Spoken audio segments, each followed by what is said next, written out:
जनक जी ने अपनी जिंदगी में सारे पुण्य करे, धर्म करा, सत्कर्म करा, भजन करा, कीर्तन करा, मंत्र जाप करा, जानकी जैसी बेटी का कन्यादान राम जी के साथ करा। सारे पुण्य जनक जी ने करे थे, एक भी पाप जनक जी ने नहीं करा, एक भी पाप नहीं करा, एक पाप राजा जनक ने नहीं करा। जब राजा जनक जी ने एक भी पाप नहीं करा, प्राण छूट रहे हैं राजा जनक जी के, राजा जनक जी मर रहे हैं, प्राण छूट रहे हैं, और उनको बंदी बनाने के लिए यम के दूत आए।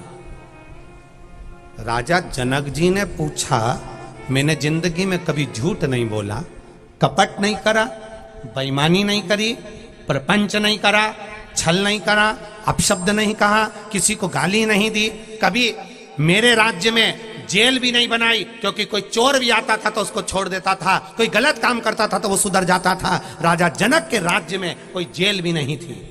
तो फिर मेरे चेले हैं सुखदेव जी महाराज, जिसने श्रीमद् भागवत कथा का वाचन किया, जैसा मेरा चेला क्या गुरु ऐसा होगा? फिर मुझे ये यमदूत लेने क्यों आए हैं? तो यमदूतों ने कहा, हमको नहीं मालूम, आप हमारे साथ चलना पड़ेगा आपको।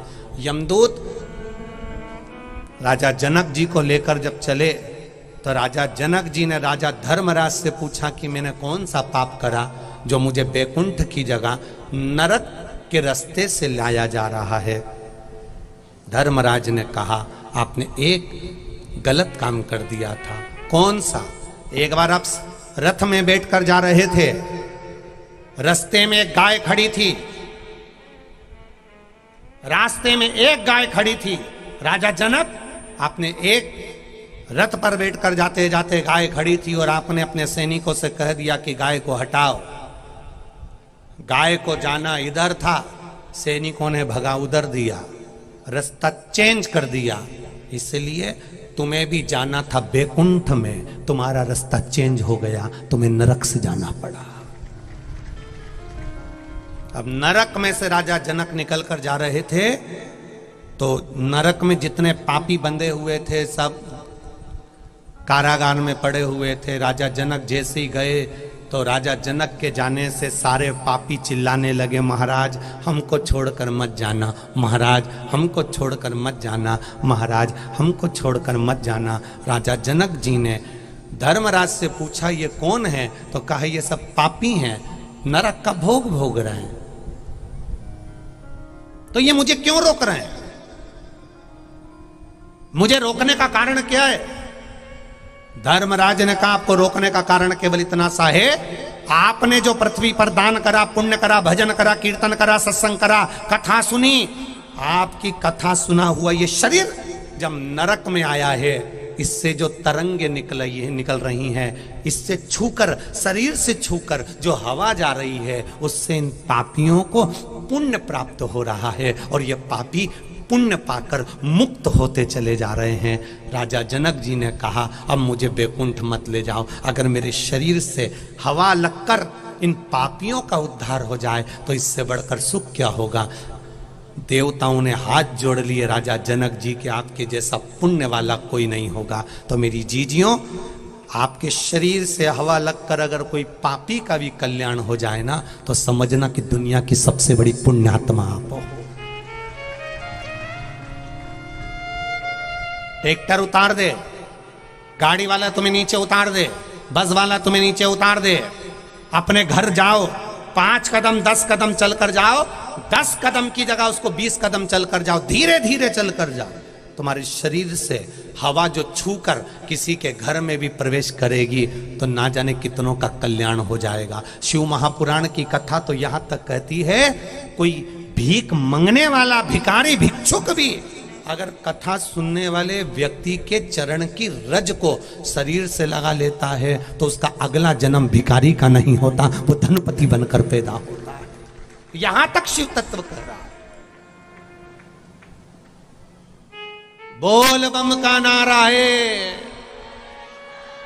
आवाज नहीं आई, बोल बम का नारा है, उसके सहारे पर जी।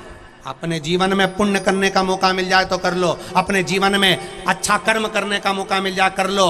इस शरीर से जो तरंग निकलेगी वो तरंग भी ना जाने कितने जीवों का कल्याण कर देगी, कितने जीवों का।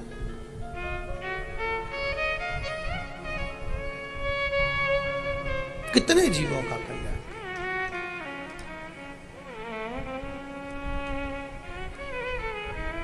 किसी दुर्बल को देखकर मत हंसना, किसी मोटे को देखकर नहीं हंसना, किसी कुरूप को देखकर नहीं हंसना, किसी विकलांग को देखकर मत हंसना, किसी बीमार व्यक्ति को देखकर मत हंसना, किसी ऐसे व्यक्ति को देखकर मत हंसना, कोई कर्जे में हो गया उस पर हंसी मत उड़ाना, कोई डूब गया उसको हंसी मत उड़ाना, कोई मर रहा है उस पर मत हंसना, किसी का शरीर में रोग हो गया उसको देखकर मत हंसना, ताने मत कसना। कई लोग ताने कसते हैं, अच्छा है भुगत, ये ताने भी ना कसना। कब समय और मनुष्य का जीवन कब पलटी खा जाए कोई भरोसा नहीं है। उसके यहां देर होती है, अंधेर नहीं होती, तुरंत पलट जाता है, तुरंत समय पलट गया, तुरंत।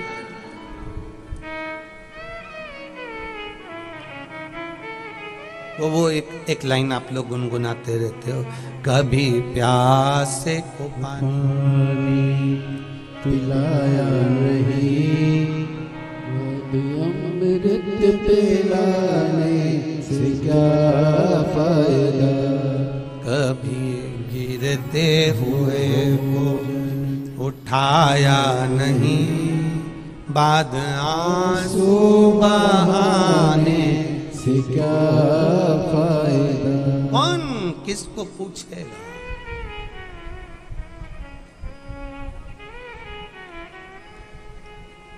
जब तक तुम्हारा शरीर चले और जब तक तुम्हारे घर में चले, तब तक तीरथ कर लो, कथा सुन लो, दान कर लो, पुण्य कर लो। जिस दिन शरीर चलना बंद हो जाएगा, तीरथ नहीं जा पाओगे, शिव महापुराण की कथा में नहीं जा पाओगे, और जब तक तुम्हारी चल रही है तब तक दान पुण्य कर लो, क्योंकि जब तुम्हारी नहीं चलेगी और तुम्हारे बच्चों की चलेगी तब तुम दान भी नहीं कर पाओगे। शरीर चले तीरथ कर लो, तुम्हारी चले दान कर लो, फिर नहीं कर पाओगे। ये शरीर